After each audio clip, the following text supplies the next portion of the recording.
Uy,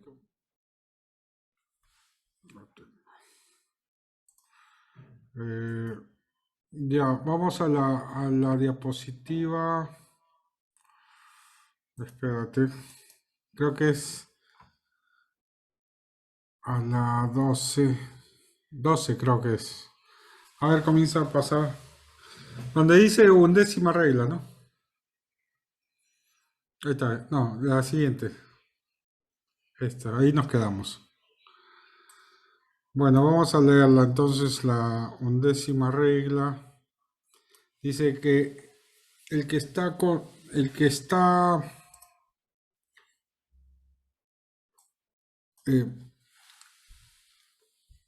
consolado procure humillarse y bajarse cuanto puede, pensando cuán para poco es en el tiempo de la desolación sin tal gracia o consolación. Lo que está queriendo decir es que cuando uno está en tiempo de desolación, todo lo que uno es, todo lo grandioso que uno puede pensar que es, no sirve para nada, ¿no? Por el contrario, piense que el que está en desolación, uno tiene que pensar en esa tónica. El que está en desolación que puede mucho con la gracia suficiente para resistir a todos sus enemigos, tomando fuerzas en su Creador y Señor. O sea, lo que está queriendo decir esta regla es, no te creas nunca gran cosa, ¿no? Si algo virtuoso tienes es porque Dios te lo ha dado. Puede que tengas méritos propios, como, no sé, tener la virtud de saber bailar, saber pelear, tocar un instrumento, y esto es, el instrumento, ser apto para la música. Siempre he pensado que los que saben tocar virtuosamente un instrumento no son gente tocada por Dios, ¿no? Así que ni eso uno se puede vanagloriar. Pero hay que entender que para las cosas esenciales, si bien siento podemos tener estas virtudes, ser disciplinado, ser muy diestro en algún deporte, cosas de ese estilo, pero para las cosas esenciales e importantes de la vida, eh, no, necesitamos a Dios, ¿no? Necesitamos su gracia. Entonces, aparte, hay que entender que cuando esto que dice de la desolación, que uno mucho aprovecha en la desolación, eh, el arte de la vida está en sortear justamente la desolación, ¿no? O sea, más enseña la desolación que muchas veces la consolación, ¿no? Por eso Santa Teresita decía que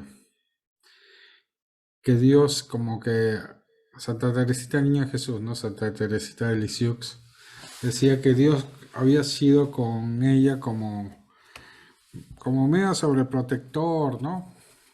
Porque le decía que al Señor en su autobiografía, que ella era como que caminaba por un camino, por una ruta en donde todas las piedras que habían en la ruta, Dios se adelantaba y se las iba sacando del camino, ¿no? Para que ella no tropezara.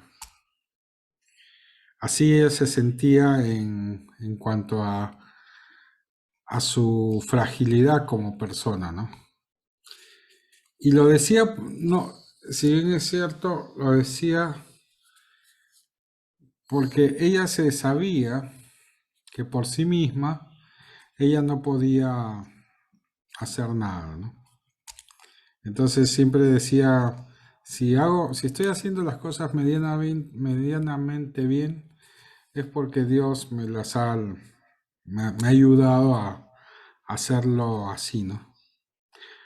pero ella se consideraba muchas veces incapaz de generar un mérito, y es todo lo contrario, ¿no? Pero esa era la conciencia de Santa Teresita, que procuraba humillarse y bajarse cuanto puede, ¿no? Y ustedes saben que ella luchó mucho en su vida era tenía un rasgo melancólico, ¿no? Y, y sobre eso era su gran espina. Sin embargo, ella iba con la humildad, con humildad se puede avanzar mucho, ¿no? Eso es lo que hay que tener en cuenta. Entonces pasamos a la duodécima regla, y esta es la famosa regla en donde dice: el enemigo se hace como mujer, ¿no? En ser flaco por fuerte y fuerte de grado. Porque así como es propio de la mujer, miren ustedes, me escuchen bien, así como es propio de la mujer cuando riñe con algún varón, perder ánimo, dando huida cuando el hombre le muestra mucho rostro, y por el contrario, si el varón comienza a huir perdiendo ánimo, la ira y la venganza y la ferocidad de la mujer es muy crecida y tan sin mesura, ¿no? Sin medida. O sea, cuando puede te la emboca, ¿no? De la misma manera, es propio, dice, del enemigo enflaquecerse y perder ánimo, dando vida a sus tentaciones, cuando la persona que se ejercita en las cosas espirituales pone mucho rostro contra las tentaciones del enemigo, naciendo el opósito per diametrum, que significa algo así como la oposición, ¿no? Opósito es esto, oposición, de ahí viene la palabra oposición, pero opono, que es el verbo de donde sale esta, ¿cómo se dice esto? Este participio. Opono significa dar lucha, dar pelea, ¿no? Por eso el opositor es el que da pelea, ¿no? Y da pelea en todos per diámetro significa es esto, ¿no? O sea eh, que da pelea por todos los costados. Viste, cuando en una película de artes marciales los dos héroes se ponen espalda a espalda y comienzan a enfrentar a todos los enemigos que lo van acorralando. Bueno, ese es un opósito per diámetro, ¿no? Cuando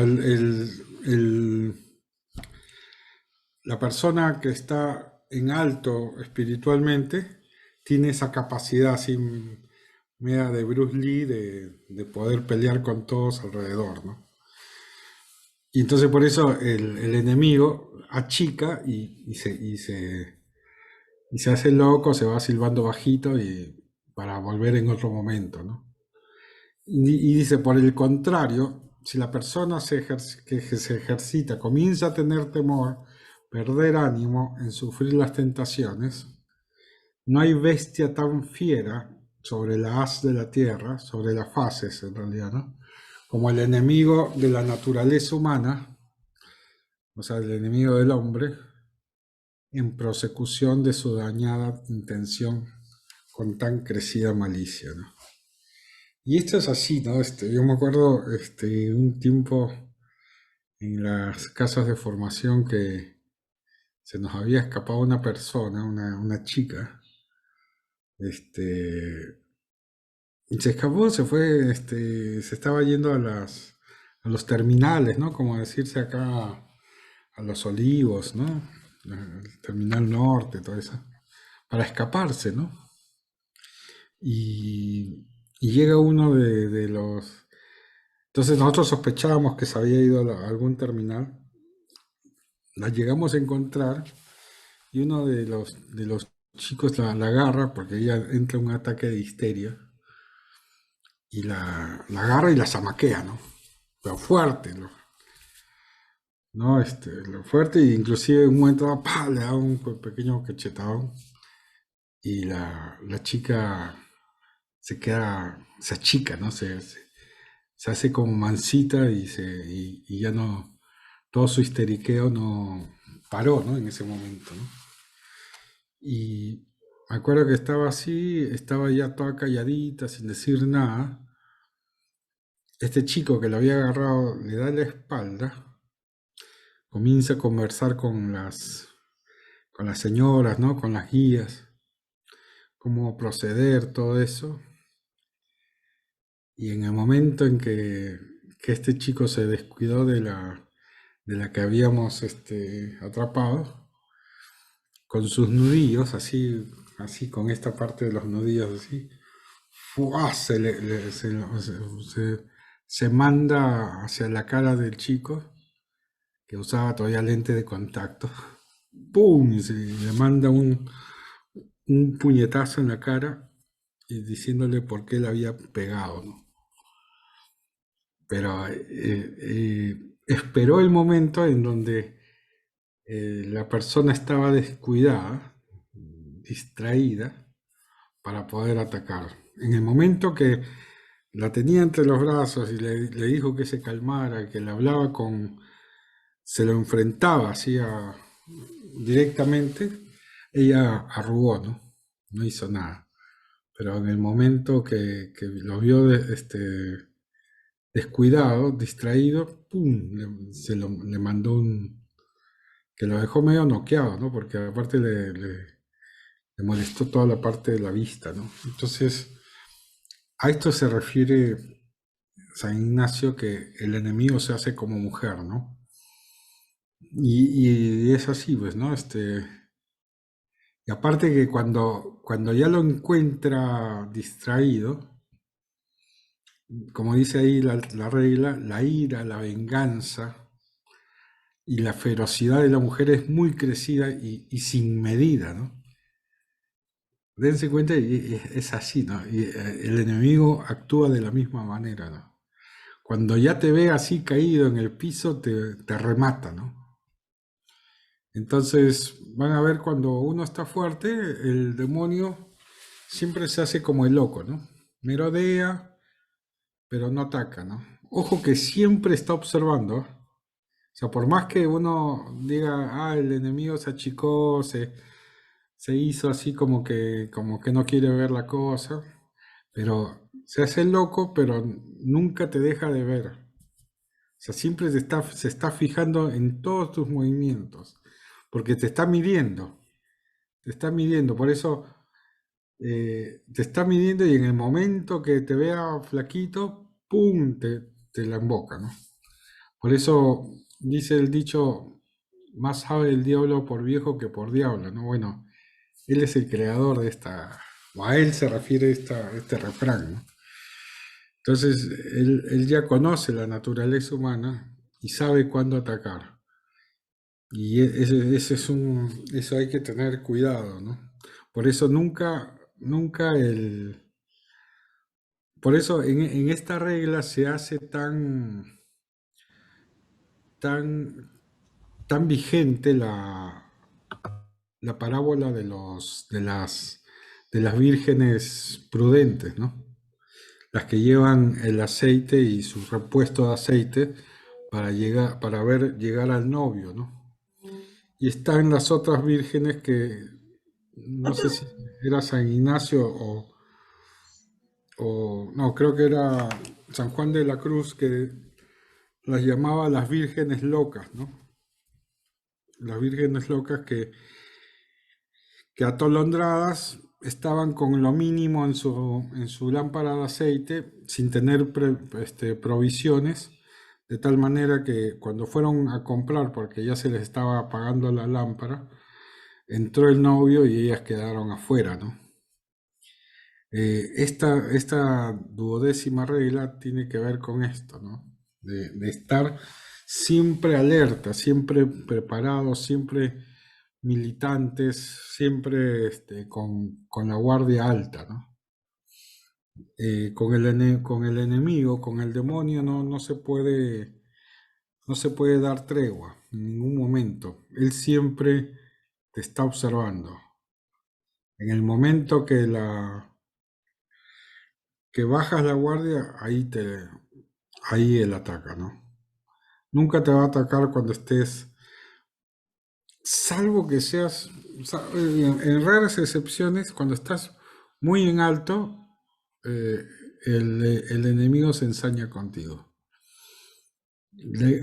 Y son pocos o sea, no son cosas que se den así nomás. Por ejemplo, el cura de Ars, que era un cura de un pueblito recóndito que nadie conocía, pero se hizo famoso por bueno, él es el santo patrono de los confesores, ¿no? No confesores en el sentido de los que dan su vida por el Evangelio, que confiesan la fe, por eso se le llama mártires confesores, sino curas, sacerdotes confesores son los que confiesan. Y él tenía ese don, ¿no? Para confesar. Y un pueblito tan recóndito, que nadie conocía, comenzaron a ver como caravanas así de gente que venía de otras ciudades más importantes solamente a confesarse con el cura de Ars, ¿no? Y, y en las noches el demonio se aparecía en su habitación y lo comenzaba a molestar, de tal manera que no pueda descansar, no pueda dormir. Y a veces pasaba días sin dormir porque el demonio se ensañaba con el cura de Ars. ¿Y para qué? Para que justamente si está cansado, no iba a poder tener la lucidez para confesar, ¿no? Ese era el gran regalo que el cura de Ars, o que Dios daba a través del cura de Ars a la humanidad, ¿no? Y muchas conversiones a través de sus confesiones, todas esas cosas, ¿no? Entonces, pero es muy raro que estando bien espiritualmente, el enemigo te ataque así con mucha furia, ¿no? Más bien vas a tratar de hacerlo de manera más suave, tratando de entrar de manera más tranquila. Entonces, la decimotercera, pasamos a la decimotercera, dice, asimismo, se hace como vano enamorado en querer ser secreto y no descubierto. Porque así como el hombre vano es el hombre superficial, ¿no? Eh, sí, el hombre tonto, el hombre necio, que hablando a mala parte, a mala parte, o sea, a escondidas, mejor dicho, requiere a una hija de un buen padre o a una mujer de un buen marido, quiere que sus palabras y sus acciones sean secretas. Y el contrario le displace mucho, ¿no? O sea, que se ha descubierto sus acciones le molesta mucho, ¿no?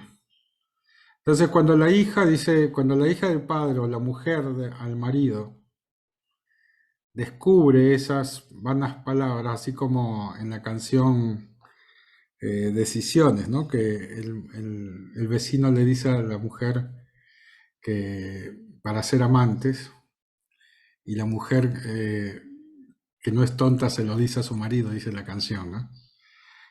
Y el marido dice, ¿cómo no invitarlo al atrevido?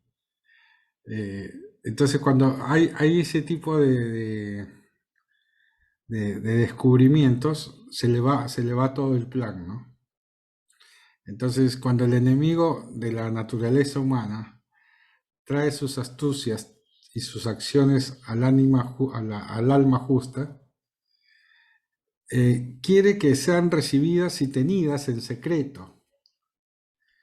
Mas cuando lo descubre a su buen confesor, por ejemplo, o a otra persona espiritual que conozca sus engaños y malicias, mucho le pesa, porque coligue que no podrá hacer con su malicia comenzada al ser descubierto, ¿no? Entonces, bueno, esto ya es un clásico, ¿no? El que quiere hacer sus fechorías, sus, sus cosas por lo bajo, siempre lo hacen en secreto, ¿no? Eh, Comienza a tentarse con algo, no sé, una relación indebida, no sé, en la facultad, en el colegio, y eso lo pone en secreto, ¿no? En el fondo el secreto es como, es un acto de, no solamente de ser descubierto, sino de soberbia, porque el que, el que quiere hacer las cosas en secreto, de alguna manera está subestimando que el otro, que es su hermano, que es una persona cercana, espiritual, lo va a juzgar de malo eso, ¿no? Entonces, pero él lo quiere hacer, él quiere hacer esa cosa indebida, que lo considera bueno, y por eso él prefiere ponerlo todo en secreto. Y ojo aquí con los secretos, ¿no? Porque no es algo tan sencillo. Sobre todo en la relación padre e hijos, o madre e hijos, muchas veces los padres nos confían secretos que las madres no saben o viceversa, ¿no? Las madres nos confían secretos que el padre no sabe, ¿no? Y esto es un peso terrible para el hijo, porque como es la autoridad la que nos va diciendo esto, eh, es medio complicado tú como frente a la autoridad le puedas negar ese favor que te está pidiendo. Lo mismo pasa a veces cuando se ha visto estos casos de curas que han cometido pederastía, ¿no? Con chicos, con chicas. Por lo general el cura se actúa en secreto, ¿no? Dice, esto es entre nosotros dos nada más, ¿no? Por si acaso. Esto que yo te estoy haciendo, que te estoy tocando, es porque así Dios lo quiere,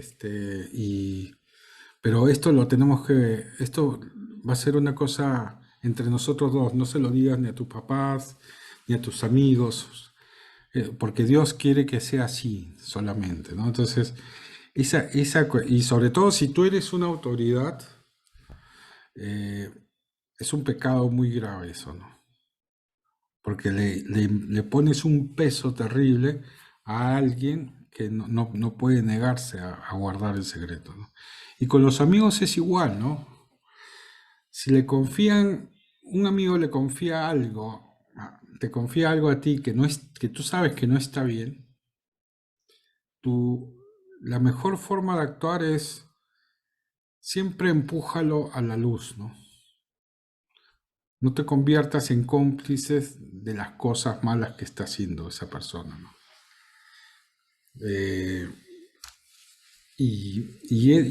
es lo mejor. A veces vas a parecer como traidor, todo eso, ¿no? Pero es lo mejor que uno puede hacer como amigo.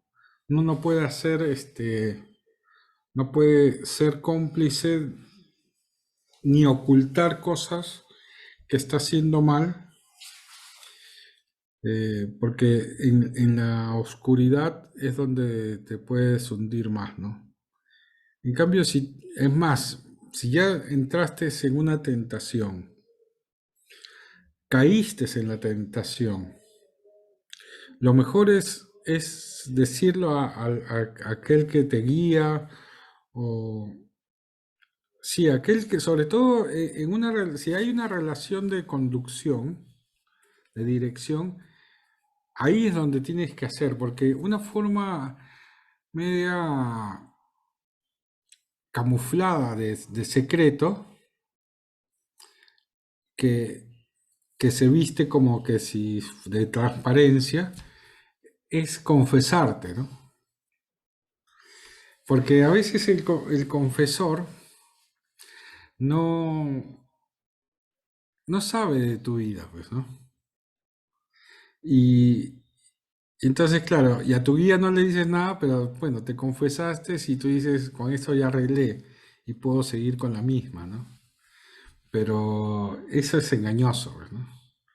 A veces, a- hay tiempos en mi vida en que yo, de avergonzado de las cosas que hacía, ya nunca, no me confesaba con curas conocidos, sino me iba, no sé, pues a otro barrio donde no conocía al cura y le decía, disculpa, ¿puedo confesarme? Sí, me confesaba normal y pasaba piola, ¿ves? ¿No? Porque después ya, como él no me conocía, simple me daba la absolución, pero el secreto todavía continuaba, ¿no? Porque ante mi guía, ante mis hermanos que me conocían, ellos nunca se enteraban de lo que yo estaba haciendo, ¿no? Pero yo ya me sentía como que liberado porque ya me había confesado, ¿no? Que si bien es cierto, está bien confesarse, pero creo que es importante que esto siempre lo saquemos a la luz con las personas que nos conocen, no con las personas que no conocen, ¿no? Había un cura en Ecuador que era medio sordo y me daba gracia cuando me confesaba con él porque yo sabía que en el fondo al final nunca no se enteraba de los pecados y me daba la absolución, ¿no? Pero era el que quedaba, el que estaba más cerca y bueno, pero yo calculo que muchas de esas personas se iban a confesar con este cura sordo porque al final le daba la absolución y le hacía un pequeño cuestionario de cositas, eh, si iba a misa todos los domingos, si había faltado, si rezaba, todo eso. Y cuando yo le decía sí, sí, sí, sí, él ya me daba la absolución, ¿no? Pero del pecado mismo a veces casi ni me escuchaba, ¿no? Y si estaba de buen humor te decía cómo y ahí sí tenías que gritar y pasabas vergüenza, ¿no? Pero bueno, son cosas que pasan en esta cuestión del secreto, ¿no? Eh, y la decimocuarta, que es la primera, es la última dentro de lo que es las reglas que te ponen en el inicio de la primera semana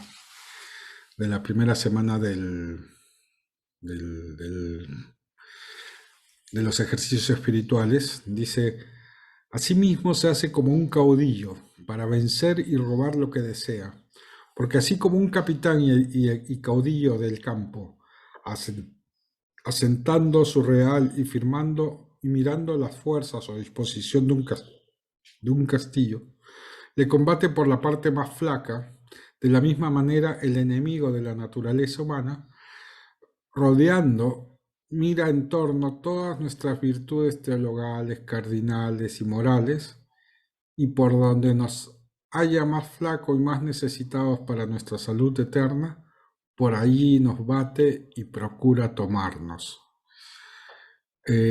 Esta regla quiere decir que el enemigo nos toma por la parte más débil, ¿no? Y ahí vas, eh, en la parte más débil, ahí es donde nosotros vamos a tambalear más, ¿no? A tal punto que sus tentaciones pueden llegar en un momento dado a ser como justificadas, no ni siquiera por convencimiento del enemigo, sino por nosotros mismos, nosotros nos justificamos, ¿no? O sea, si nosotros somos, por ejemplo, perezosos, eh, ya como vicio, digamos, ¿no? El enemigo nos va a atacar por ahí y cuando nos tiente a no hacer las cosas que tenemos que hacer como nuestra propia misión, nuestro propio deber de Estado, nosotros lo vamos a justificar porque ya lo tenemos incorporado como un vicio, como algo natural.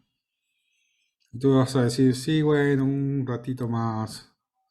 No, hace mucho frío. Hoy no voy a la subida al cerro, ¿no?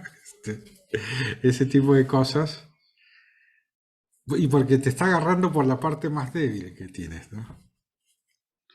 Entonces, vas a encontrar siempre justificaciones para esas tentaciones que tú dices no son tan graves. Porque como son las partes más flacas que tienes, dices, no, bueno, eso no es tan grave, ¿no? Y lo haces pasar como cuestiones veniales, ¿no? No, y muchas veces no son veniales, ¿no? Son pecados graves que nos pueden ir comenzando a hundir hacia un terreno que después es más difícil salir, ¿no?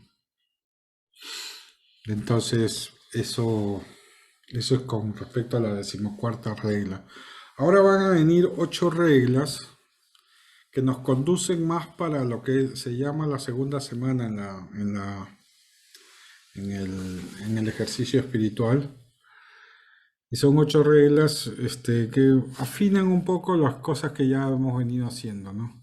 Entonces, en la primera regla, esa que está con rojo, dice, propio es de Dios y de sus ángeles en sus mociones, eh, dar verdadera alegría y gozo espiritual, quitando toda tristeza y turbación que el enemigo induce, del cual es propio militar, contra tal alegría y consolación espiritual, trayendo razones aparentes, sutiles y asiduas falacias, ¿no? Cuando las cosas eh, es de Dios, las cosas permanecen, ¿no? Decía Silvio, solo el amor alumbra lo que perdura, ¿no? Un cantante ateo, pero con gran sentido de observación, ¿no? Las alegrías y gozos espirituales son profundas, no efímeras ni tampoco tan eufóricas, ¿no? Aquí hay que entender que dice, propio es de Dios y de sus ángeles en sus mociones dar verdadera alegría y gozo espiritual, quitando la tristeza y la turbación. Es decir, si yo tengo una emoción, un pensamiento que se me cruza por la cabeza, una idea de hacer tal o cual obra o proyecto, cualquier cosa eh, cualquier cosa que pueda hacer, si me da paz, si me da alegría y si viene con tranquilidad, es signo de que es de Dios, ¿no? Habrá que hacer algunas otras averiguaciones, pero uno ya tiene un gran criterio, un gran parámetro para medir esto, ¿no? Que si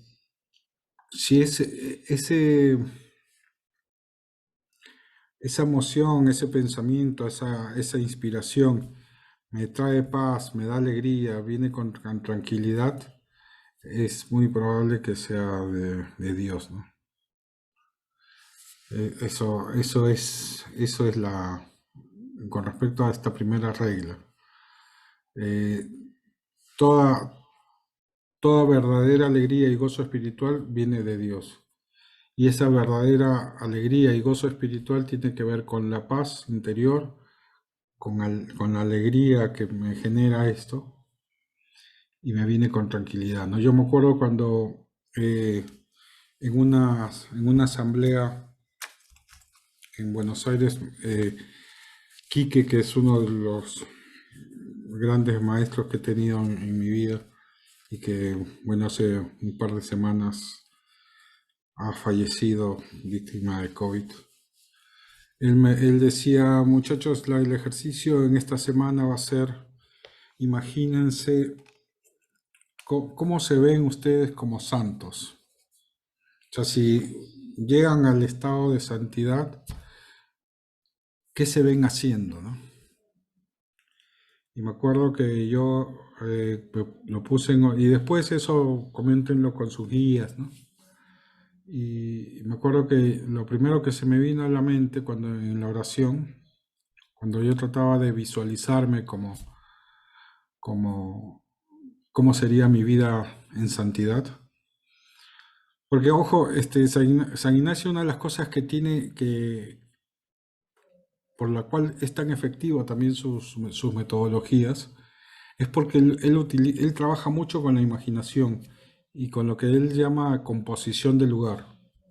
Siempre lo que te pide en sus meditaciones es imagínate tú en tal lugar. Por ejemplo, si te leo un pasaje del Evangelio, te va a pedir que te imagines cómo es ese lugar donde está Jesús, cuántas personas lo acompañan, hace frío, hace calor, tú dónde estás, estás cerca, estás lejos de Jesús, lo puedes escuchar bien, no lo puedes escuchar bien. Eh, ¿Qué estás sintiendo? ¿Qué sientes en ese momento que lo ves a Jesús ahí hablando? San Ignacio utiliza mucho, mucho, mucho siempre esa cuestión de la imaginación. Y en este ejercicio de la oración de Quique, era también un poco visualizarnos cómo nos vemos nosotros en un estado de santidad, ¿no? Y lo primero que se me vino a la mente fue me imaginaba yo dedicando mi vida a la formación intelectual con jóvenes. Estamos hablando de hace 20 23, 24 años atrás, ¿no? Y me imaginaba en ese trabajo, en esa misión, y, y lo que no veía claro era si era necesario o no tener una familia, o sea, tener una esposa e hijos, ¿no? De hecho, cuando comenzaba a verme cada vez más en la oración, lo único que me veía yo solo, digamos, ¿no? Sin familia. Entonces le voy a preguntar a mi guía y le digo, mira, pero me imagino soltero, le digo, no, no casado. Es más, siento que si me caso va a entorpecer mucho esto que lo veo tan, tan patente, le digo. Bueno, después él me dijo algunas cosas. En ese tiempo todavía no existía Christus Vincit, no había casa de institutos de consagrados, nada, todo, todo. Pero me llamaba la atención que tiempo atrás, que antes que se crease el Instituto Christus Vinci de laicos consagrados, ya el Señor me estaba llevando a visualizarme de esa manera, ¿no? Cuando todavía ni siquiera existían esas cosas, ¿no?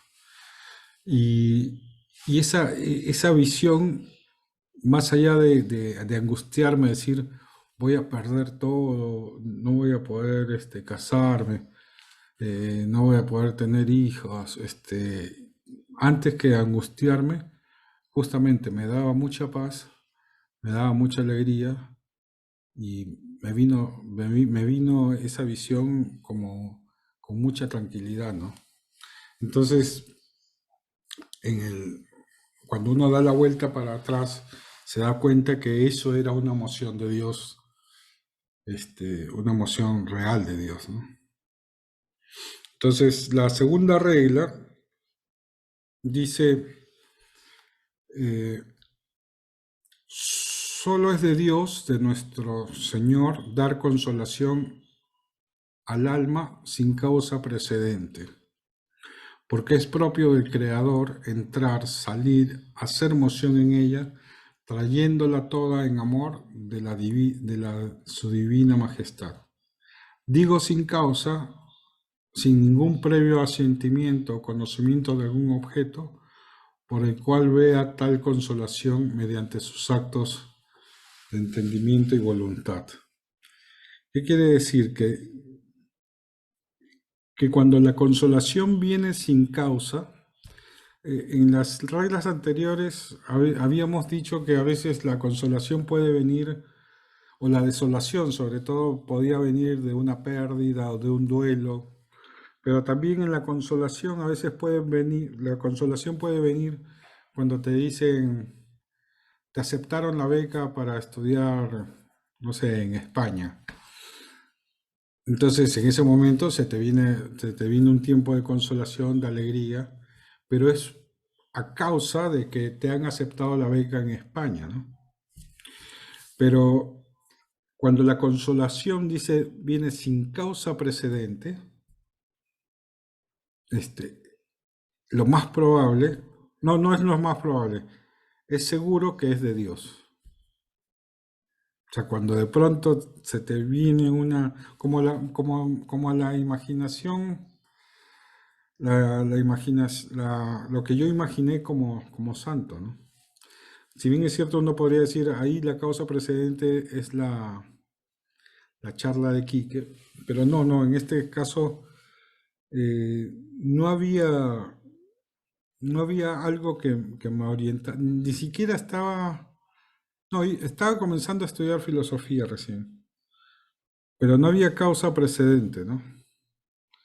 Entonces, eh, la consolación siempre viene cuando es sin causa aparente, que me lo haya generado, es muy probable que venga de Dios, ¿no? Eh, eso es importante tenerlo en cuenta, que cuando de pronto experimentamos esa paz, esa alegría, esa tranquilidad frente a algo que estamos comenzando a vivir sin haberlo nosotros buscado, es muy probable que esa consolación es real que esa consolación es de Dios, ¿no? Porque ni el demonio ni los ángeles pueden causar de la nada alegría. Si es que, porque sí, tanto los ángeles como los demonios, para poder causar una alegría, paz interior y tranquilidad, lo pueden hacer solamente colocando una causa precedente, o sea, algo que lo origine. O sea, no sé, que el ángel venga y ilumine a la persona que está viendo tu beca y de pronto el tipo te responde, sí, efectivamente ha sido aprobada tu beca para estudiar en tal lugar. Lo puede causar, pero no de la nada, sino tiene que buscar una causa para crearte una consolación.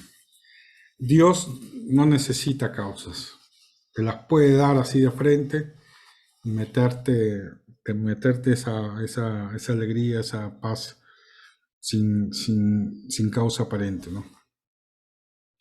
Por eso dice, la tercera regla dice con causa,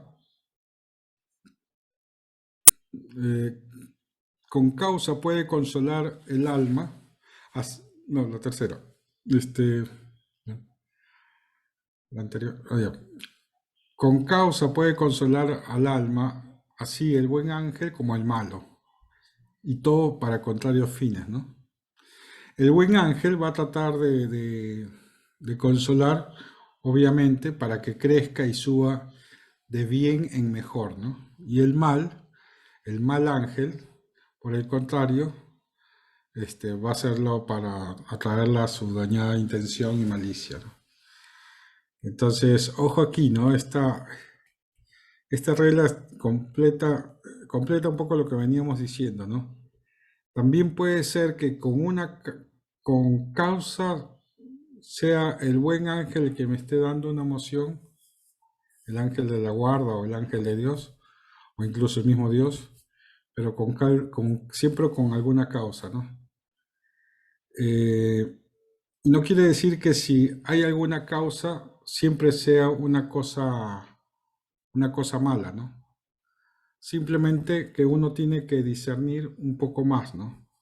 Porque el ángel bueno será para que yo haga cosas buenas y el ángel malo será para que yo vaya perdiendo justamente los escalones en esta subida a la santidad, ¿no? Pero generar, puede mover la situación para generarte un momento de consuelo que puede ser, en el caso del ángel malo, ese consuelo te puede llevar después a otras cosas más pecaminosas, ¿no? Eh, no sé, ustedes habrán escuchado muchas veces la novela de Nico Kazantzakis o la película de Scorsese que se llama La Última Tentación, ¿no? Que todo el mundo, cuando salió en los 90, sobre todo la película, decían que la tentación era María Magdalena, que finalmente Jesús hizo su vida con ella, y que no murió en la cruz, ¿no? Pero las interpretaciones estaban dadas por el lado de la lujuria, ¿no? Que esa había sido la tentación de Cristo, ¿no? Pero en la película, cuando uno ve la película, o cuando lee la novela de Nico Kazantzakis, la tentación en realidad viene de un consuelo bueno, de un consuelo del ángel, del demonio, ¿no? Que Jesús, estando en la cruz, se le acerca un ángel, el demonio, en forma como de angelito, porque está representada por como una niñita, que le dice, tú ya has hecho suficiente por la humanidad. No es necesario que mueras en la cruz, porque ya estás sufriendo en la cruz ahora, pero si quieres, te puedo, te puedo obviar todo este proceso, porque hasta lo que ya has hecho aquí, que te han latigado, que te han golpeado, te han escupido, te han llevado por el Calvario, te han crucificado, hasta aquí ya es suficiente para salvar a la humanidad, dice, ¿no? Claro, es una teoría bien totalmente hereje, ¿no? Porque jamás Jesús podía haber sido engañado de esa manera, por su ciencia, su sabiduría, todo, ¿no? Entonces el ángel dice, mira, hasta aquí ya es suficiente, no es necesario que mueras. Entonces, si, si gustas, yo puedo evitarte terminar todo este proceso porque hasta acá ya está, suficiente. Entonces, esa causa supuestamente le genera a Jesús un consuelo, como diciendo, terminamos hasta acá ya. Y, y él acepta, pues. Entonces Jesús es bajado de la cruz y termina su vida de viejo, ¿no? Y al final de la película llegan sus discípulos diciendo, tú nos traicionaste, ¿no? Porque te bajaste de la cruz cuando deberías haber muerto, ¿no? Por la humanidad. Y ahora el mundo está como está, dice, ¿no? Y ahí es donde él dice, no, pero a mí el ángel fue el que me dijo que podía bajarme. ¿Quién ángel? Dice, ¿no? Esa niña que está ahí. los apóstoles que tienen aparentemente más espiritualidad que Jesús en esa película, lo ven, ese no es un ángel, dice, y ¡fum! Se prende la llama y se escucha la risa de Satanás, ¿no? Entonces, muchas veces el ángel te puede tratar suavecito, te puede dar como cierto consuelo a cosas malas que después te va a hacer caer en pisar el palito, ¿no? Entonces, eso creo que es importante que los ángeles, sean buenos, sean malos, solamente pueden dar consuelo con una causa concreta. Dios no. Dios lo puede dar en cualquier momento.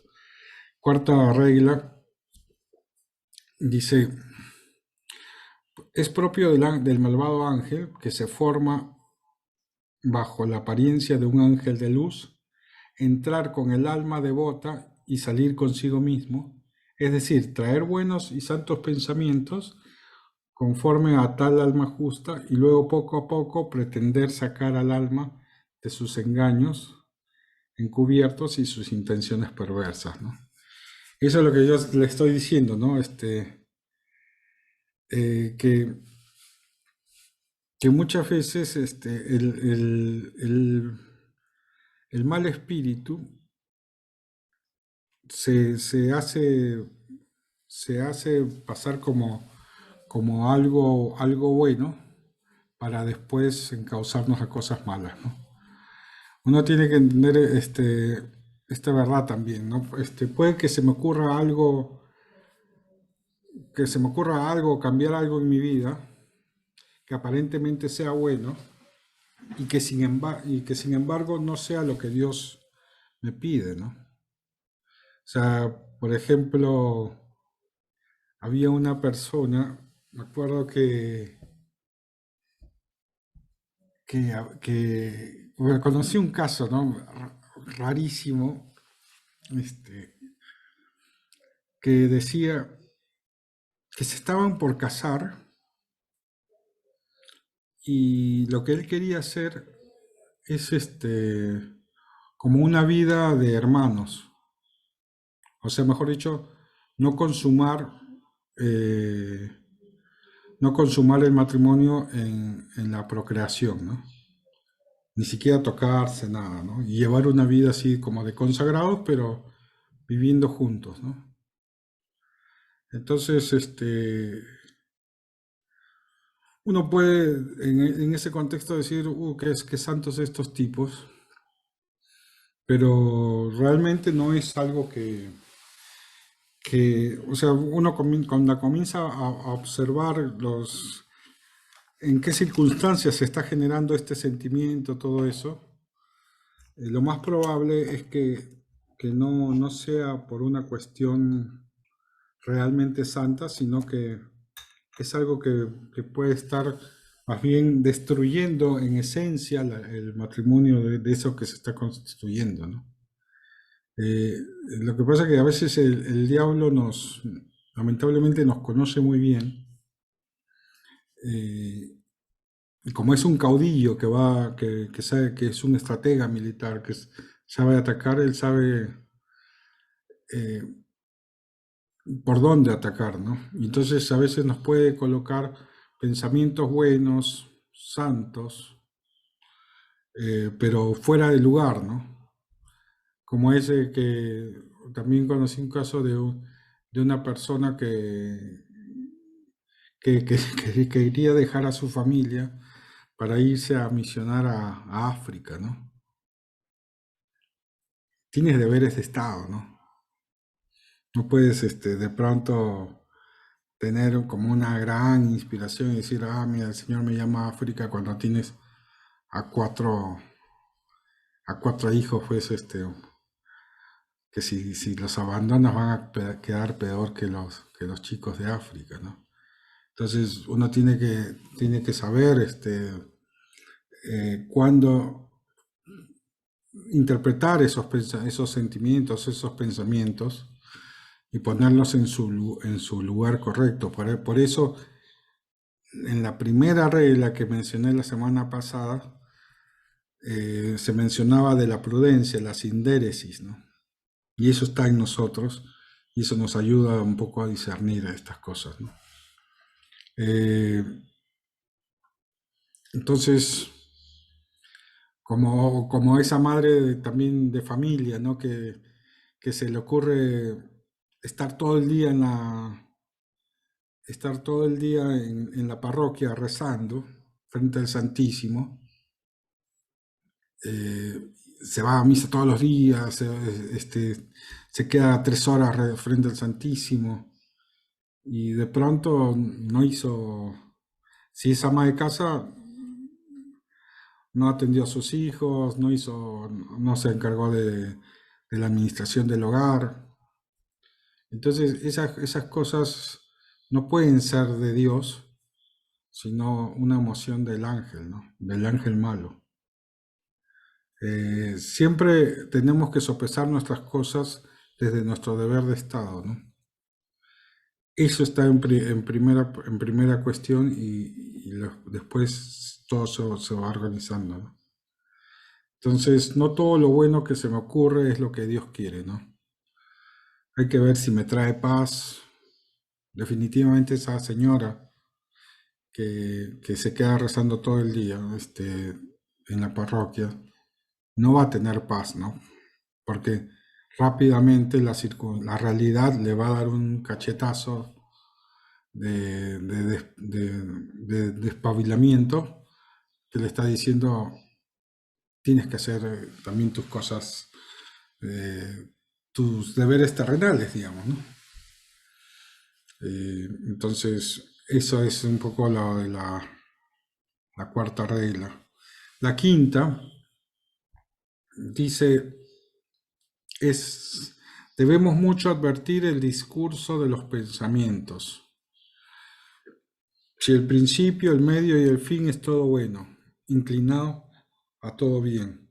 Señal es de buen ángel, mas si en el discurso de los pensamientos que trae acaba con alguna cosa mala o destructiva, o menos buena que el ánima tenía antes tenía propuesta de hacer, o la enflaquece o inquieta o conturba al alma, quitándole su paz, tranquilidad y quietud que antes tenía. Claras señales proceder de mal espíritu, enemigo de nuestro provecho y salud eterna. Acá hay que ver siempre que las cosas que nos proponemos siempre tienen que ser hechas de buenas maneras, ¿no? O sea, por ejemplo, eh, si se te da la oportunidad de, no sé, de hacer el viaje de la Jornada Mundial de la Juventud, ¿no? Pero para eso se te ocurre que la plata la puedes conseguir vendiendo algo que es es prácticamente una estafa. Definitivamente eso no es algo que lo inspire Dios o un ángel bueno, ¿no? Sino que más bien es algo malo, ¿no? Si hay alguna cosa que no es tan buena, o es menos buena de lo que estaba haciendo, o es distractiva, sin duda que no es de Dios, ¿no? Por ejemplo, no sé, estás en los exámenes parciales o en los finales, y de pronto se te ocurre pensar en un amigo que no ves hace tiempo, y tú dices, uy, qué bueno sería, no sé, eh, invitarlo al proyecto Alfa, ¿no? Y, y tienes toda la tarde para estudiar y tú dices, no, me voy a buscarlo, voy a conversar con él. Llegas no sé, a las 10 de la noche a tu casa, no has estudiado nada y al día siguiente te desapruebas el examen, ¿no? Entonces, hay que ver ahí una cosa buena, ¿no? Que es conectarte con tu amigo y decirle que tienes este proyecto alfa, que es una buena cosa, ¿no? Pero mm, no estuvo bien que dejes tus deberes de Estado, dejar de estudiar, y a lo mejor el ir a visitar al amigo es un pretexto para las pocas ganas que tenías de estudiar. Y entonces el mal ángel lo que hace te distrae de cosas que estabas haciendo bien y te pone una causa así como que benevolente, ¿no? Cuando eso podrías haberlo hecho tranquilamente al día siguiente, después del examen, ¿no? Y cumplías con tu deber de Estado y con esa emoción que se te ocurrió al pensar en tu amigo que podría estar en el proyecto Alfa, ¿no? Acuérdense que Dios es un Dios de orden, ¿no? O sea, Dios no puede actuar en el, en el desorden, en las cosas así, sin orientación, ¿no? Dios es un Dios de orden, por eso esa misma emoción de que tienes que invitar a un viejo amigo tuyo que sabes que le va a hacer muy bien el proyecto Alfa, lo puedes poner ordenando las cosas que ya tienes de ordinario, ¿no? Que es, por ejemplo, ser un buen estudiante, ¿no? Puede hacer que de buen ángel recordar que puedes invitar a este amigo, ¿no? Pero de mal ángel, y ahí es donde a veces puede ser que ese recuerdo de decir, uy, a este Juancito podría invitarlo al proyecto Alfa, puede hacer que sea del buen ángel esa inspiración. Pero el que te diga, bueno, entonces deja de estudiar y anda a invitarlo ahora mismo, eso puede ser una cruzada que se mandó el mal ángel y te hizo, de una cosa buena te hizo flaquear, ¿no? Y claro, después terminas conturbado, terminas triste porque desaprobaste el examen, comienzas a tener problemas en la casa porque tus papás se enteran que has desaprobado. Y peor todavía cuando le digas por qué no estudiaste bien, ¿no? Ahí sí te prohíbe toda cosa de religiosa, cosas de ese estilo, ¿no? Y ahí en ese momento el mal espíritu se va a reír de ti, ¿no? Caíste, ¿no? Entonces la sexta regla dice cuando el enemigo de la naturaleza humana ha sido percibido y conocido por la cola de su serpiente y el mal al que conduce, ayuda a la persona que fue tentada por él a mirar inmediatamente el curso de los buenos pensamientos que le trajo a su comienzo y cómo poco a poco se propuso hacerlo descender de la dulzura y el gozo espiritual en que se encontraba hasta el punto de llevarlo a su su depravada intención. Para que con esta experiencia conocida y notada, la persona pueda protegerse del futuro contra sus engaños. Y esto es importante, ¿no? Siempre hacer un balance cuando ha sido tentado, ¿no? O sea, para ustedes en muchos momentos habrán pasado por una cosa, habrán caído en algo que no debieron hacer y después a la conversación con el guía se dan cuenta de en qué momento se cometió el error, ¿no? Eso es lo que se refiere a esta sexta regla, ¿no? que hay que saber hacer un balance y ver cómo es que te encandila el demonio con cosas lindas para después hacerte caer, ¿no? Entonces, para que en un futuro tú puedas detectar ese mismo movimiento en otro de tus hermanos, de tus amigos, ¿no? Y tú darte cuenta, decir y advertirle, ojo que eso puede ser una tentación de mal espíritu, ¿no? Eh, eso es, por eso la reflexión y sacar conclusiones de cada cosa que vamos viviendo en nuestra vida espiritual es importantísimo en San Ignacio, ¿no? Después dice en la séptima regla,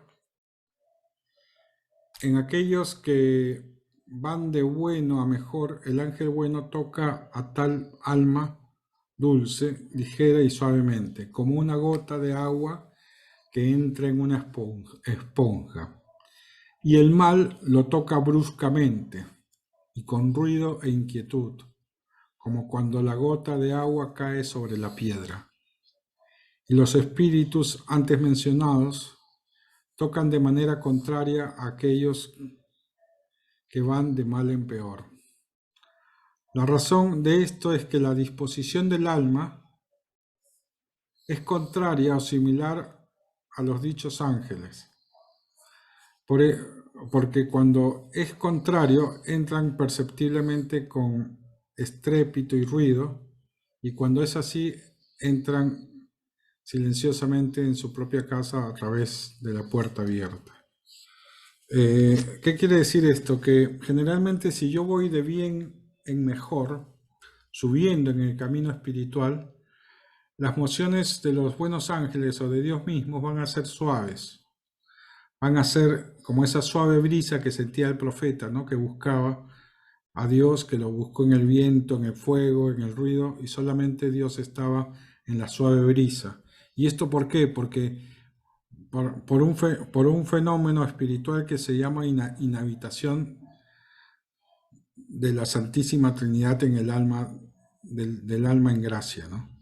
Cuando uno está en gracia, la Santísima, las tres personas, Padre, Hijo y Espíritu Santo, inhabitan en nuestra alma, ¿no?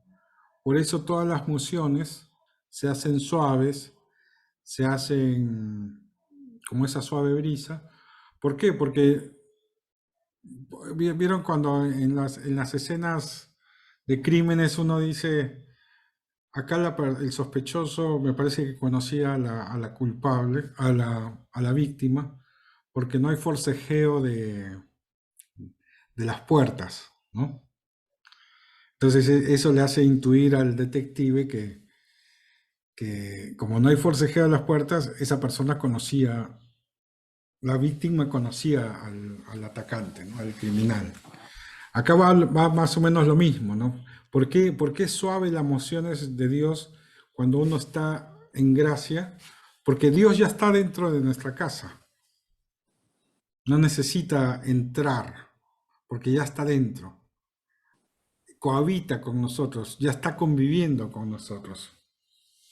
Entonces, ver entonces esto en nuestra vida también, ¿no? Si estamos de bien en mejor y si se nos ocurre algo, viene un pensamiento muy estrepitoso, con mucha fuerza, es muy probable que no sea de Dios.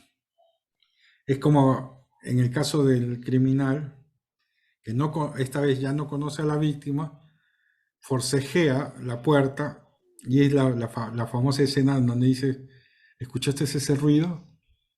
¿Qué sonó? Es abajo. Entonces, ¿es por qué? Porque el demonio está, como tú estás de bien, estás en gracia, está forcejeando las puertas para entrar y te lo manda con un pensamiento que va contrario a todo lo que estás viviendo, ¿no? No sé, te puede sacar cosas hasta que son reales, como por ejemplo, estás en viento en popa, estás en tu luna de miel con Dios, estás en un estado de gracia perfecto y después de pronto te dicen, oye, acabo de ver a tu papá con una mujer que no es tu mamá. ¡Pum! Un golpe fuerte, ¿no? Y eso te va a hacer entrar en crisis, pues. ¿Cómo yo, estando en gracia, cómo yo, teniendo una relación así de amorosa con Dios, de pronto descubro que mi papá tiene un amante?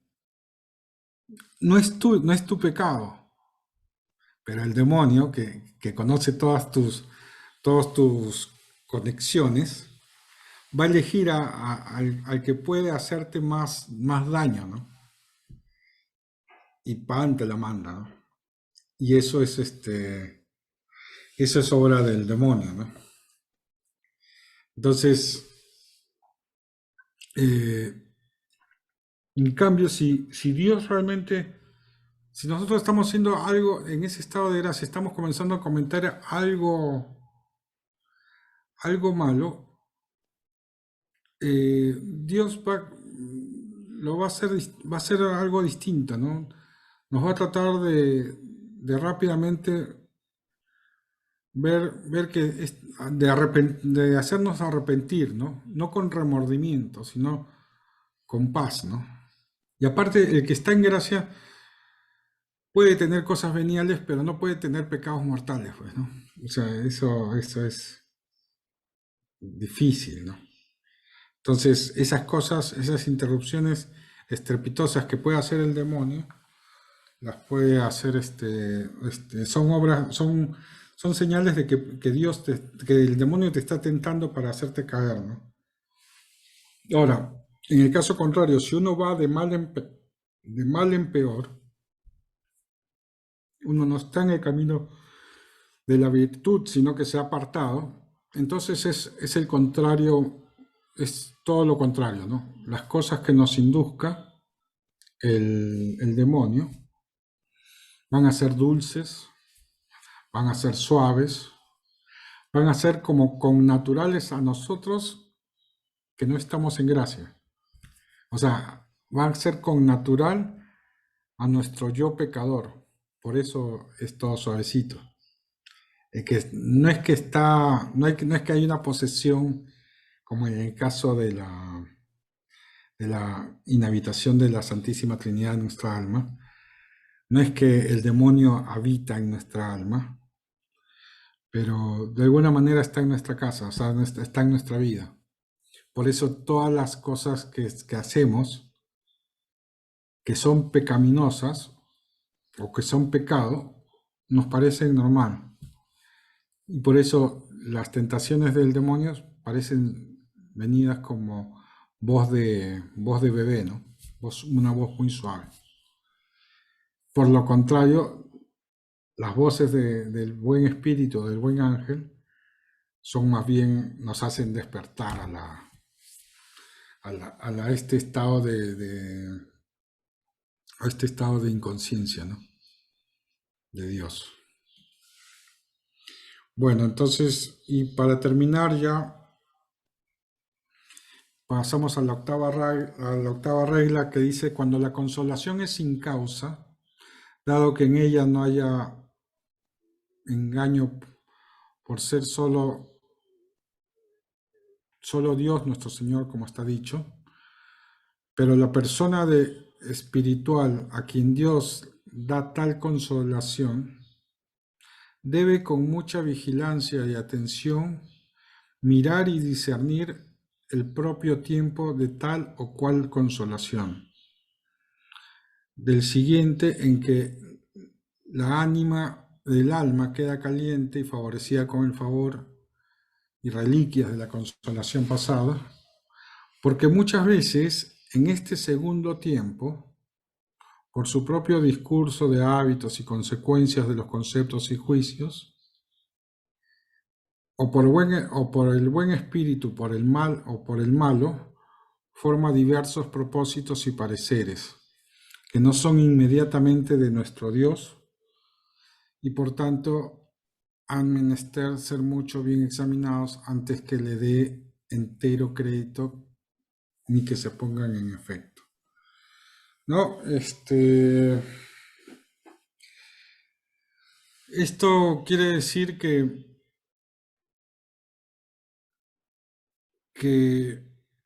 las inspiraciones que Dios nos hace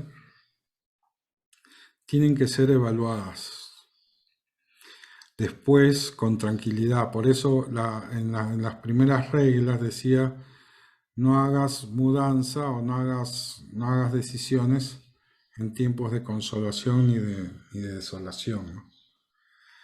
Porque yo puedo eh, tener una inspiración de Dios y no necesariamente concretarlo de la manera que Dios quiera, como que lo que le pasó a este chico que quiso invitar a su amigo en el proyecto Alfa, ¿no? Tuvo una buena emoción. En el caso acá está diciendo, está hablando de la consolación sin causa, ¿no? Que es que es la que solamente Dios puede dar. Pero inclusive esas consolaciones que solamente Dios puede dar como regalo, eh, después pueden desembocar en cosas que no son propiamente de Dios, ¿no? Tengo una consolación de parte de Dios, me doy cuenta de que es de Dios, entonces es con paz, no hay ninguna causa precedente, pero hay que tener en cuenta que una cosa es lo que Dios me indica inmediatamente que tengo que hacer, que tengo que cambiar, que tengo que mejorar, y otra cosa es, a partir de eso, las consecuencias que yo saco que puede ser de Dios o no puede ser de Dios, ¿no? Por ejemplo, se me ocurre que, no sé, a ver,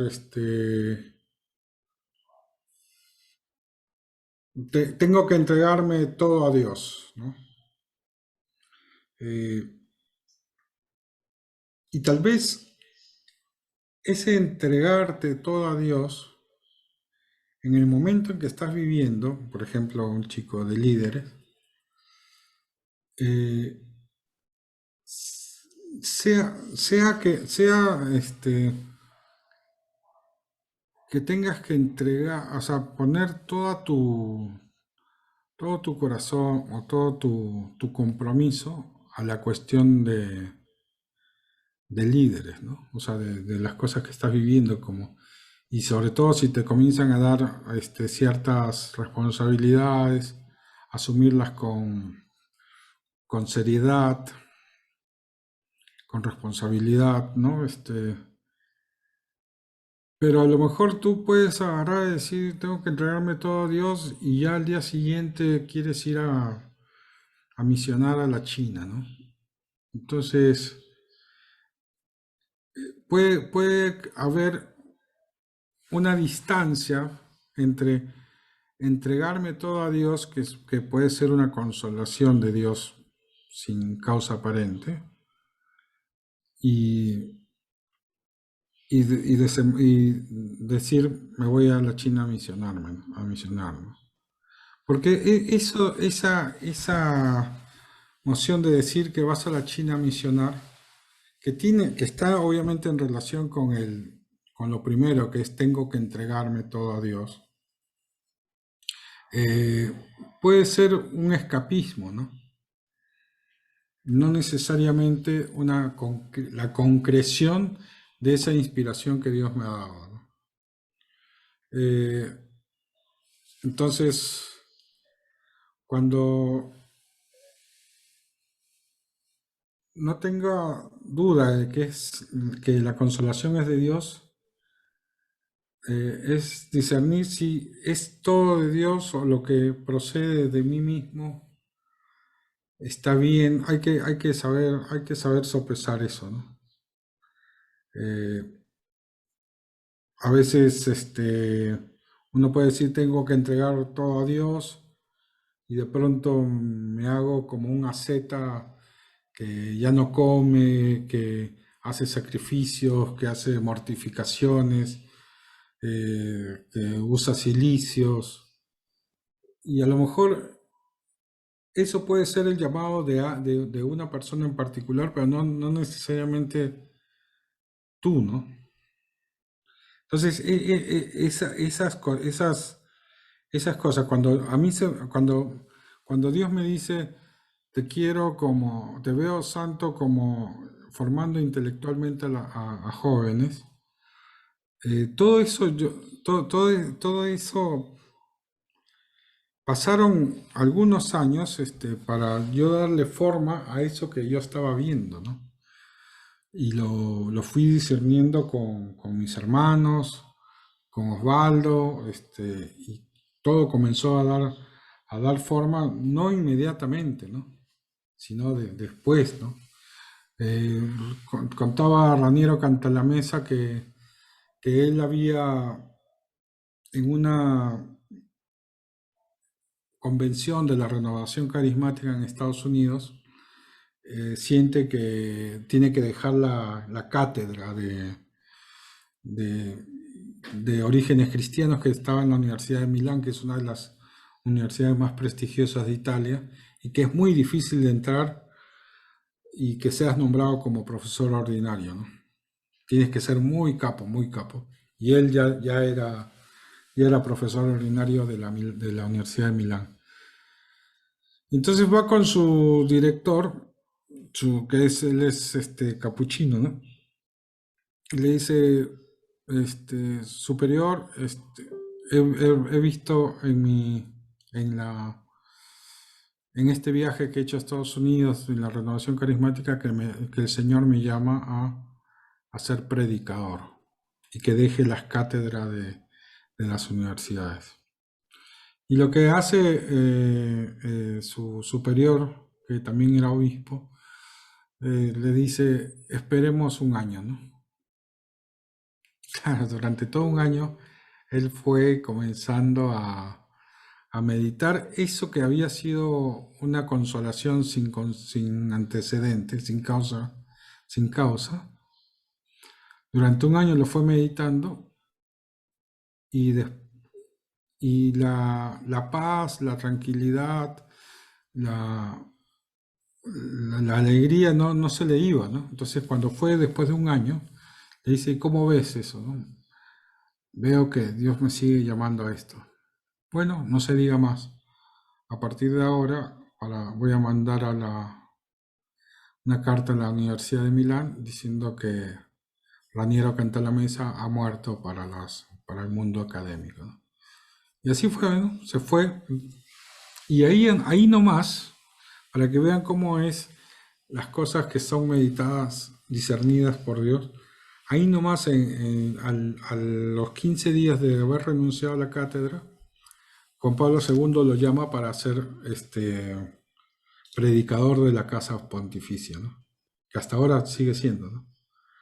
En ciertos momentos litúrgicos como Cuaresma, Semana Santa, la Casa Pontificia, el Vaticano tiene ciertos predicadores, que no son muchos, pero y ellos son los que predican los retiros, ¿no? A los obispos. Al- este, y él sigue siendo predicador y aparte, bueno, predica por todo el mundo, ¿no? Y dejó Pero vieron que el proceso de, de aterrizar esa inspiración que Dios le daba, fue un proceso que llevó su tiempo y su discernimiento, su paciencia. No es todo automático, ¿no? Que eso a veces es lo que nos traiciona cuando somos muy jóvenes, ¿no? Que todo lo queremos ya automáticamente. Y como todo en la vida, así como la bondiola que he hecho, muchas veces se requiere paciencia para poder obtener cosas buenas, ¿no? Y saber esperar. Así que, bueno, eso es un poco, estas son todas las 14 y las 8 reglas, uno para la primera semana y otro para la segunda semana, para poder discernir sobre el discernimiento espiritual, ¿no? No sé